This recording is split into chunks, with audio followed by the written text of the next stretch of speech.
So I want to show you guys the method for fishing marlin and swordfish alike. I'm doing swordfish right now, but right now I'm using 15-aught glowing troll octopus and pink squid chain to go with it. Rod setup is Asgard 5.1 with the reel and everything. I'll show you where I'm at real quick.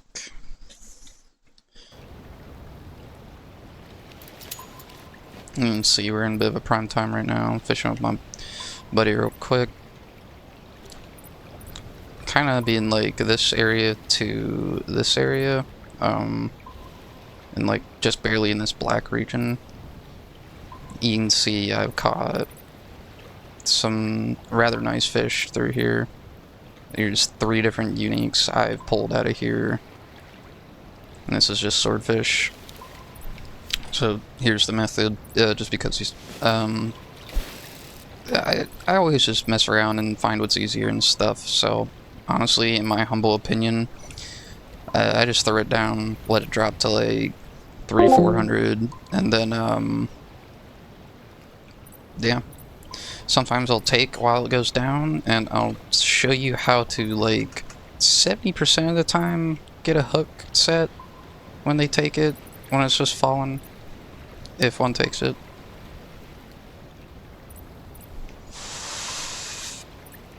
One's playing with it. Ooh, got lucky. Usually, if you see just a little bit of blue build up, your bottom right as they're taking it, and if you click, like, you go ahead real quick, it's like a 70% chance they usually set the hook. I'll show you another method too. Just do stop and go on the way back up till about 70 to 50 feet, and then just open reel. But in the meantime, sometimes they'll just hit, and honestly there's not much you can do about that. And then there's other times they'll grab a hold of it, and I'll show you how you... Oof. You spit it right back out. Usually if they grab a hold of it and start taking, let out a little bit of line real quick and then try and set it. And it's about a 50-50 shot if you set the hook or not, in my humble opinion.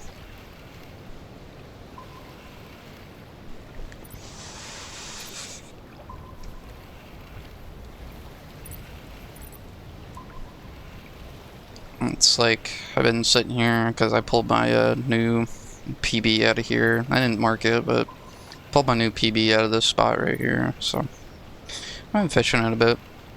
And as I said, you know, let's come back up till about 50 feet and then let it free fall again until about 300-400 and come back up.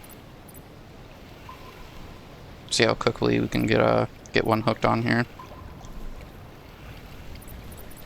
Oop. Ooh. Got lucky.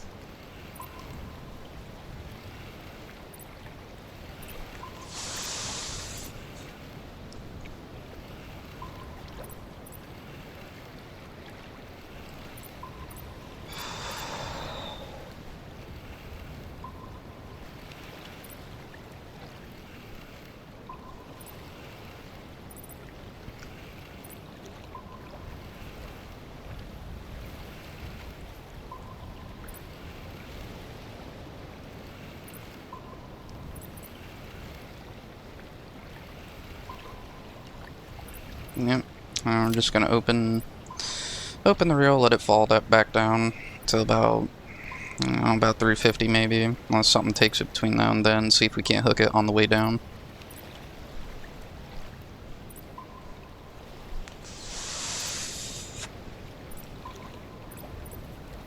Yeah, you want something to like full blow take it to. You don't want them just to yank it like 30-40 feet real quick. No, you want them just to start absolutely dragging it down.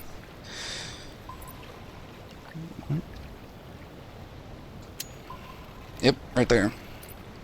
We're hooked on. Not sure exactly what it is. I'm just gonna try and get the tension up. just to get a gauge of how big it is, roughly. You see what I mean? Like, you just rod up real quick. Now, when it comes to fighting them, usually what I do is I honestly just sit here for a fat fucking minute or two, because, like, you hook into a unique bred, they just don't stop pulling. So, I usually just sit here for a minute or two until it's more of like a... I don't know, they get a little tuckered out, and then you just start fighting them and see if you can't drag them in. You can see it's pretty much prime time right now in this spot. Fish everywhere between surface and mid-water. I mean, although it's 3,000 feet deep, but you get the gist. And now we're gonna see if we can't start fighting them a little bit.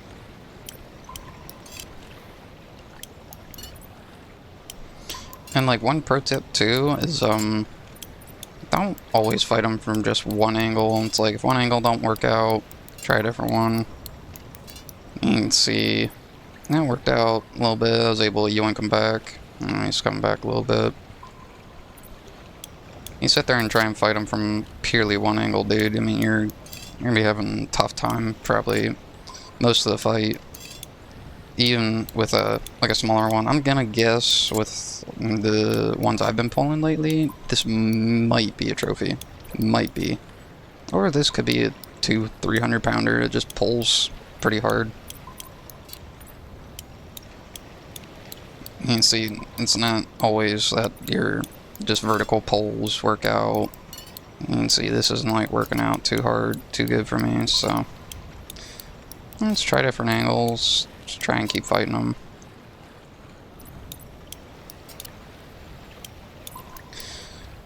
Hopefully this fight doesn't drag out too much longer. I'd hate to, you know, have to do a crazy amount of editing just to prove a point. God damn, dude. Just come to the boat.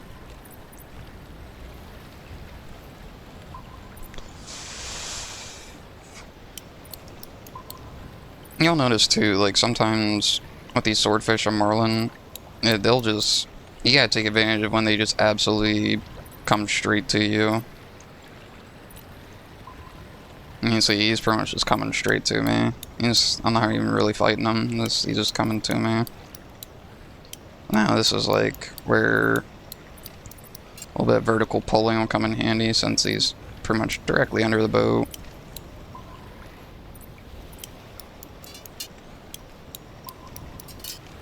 Oh, good lord, dude.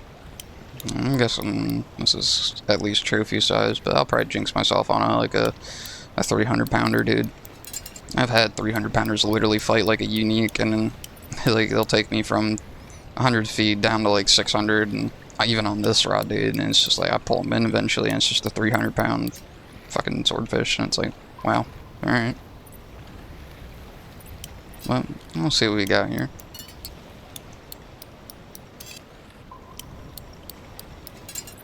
It looks like we're falling out of prime time now. But even when you're kind of on the down low, this method works pretty good. I found this works out just a lot easier and a lot more efficiently, because I just pull them back to back using this method. And it seems like decent size, non-trophy. Oh, unique actually. 1,000 pound unique, so it's, you know, case in point. You know, it's rather decent sized fish. Definitely not like the best one I've gotten, but definitely floats the boat and stuff. And still see that we got some fish over here, and just to show you guys real quick. No, that's not what I wanted to do. Sorry, sometimes even I forget my buttons and whatnot, but you can see here, 15 knot. 12 under 9. Caught this one on 16, 1280. 1280, caught this on a 16. So it seems like 15 knot seems to be the happy medium between being able to just consistently hook them, but also pull in decent sized fish.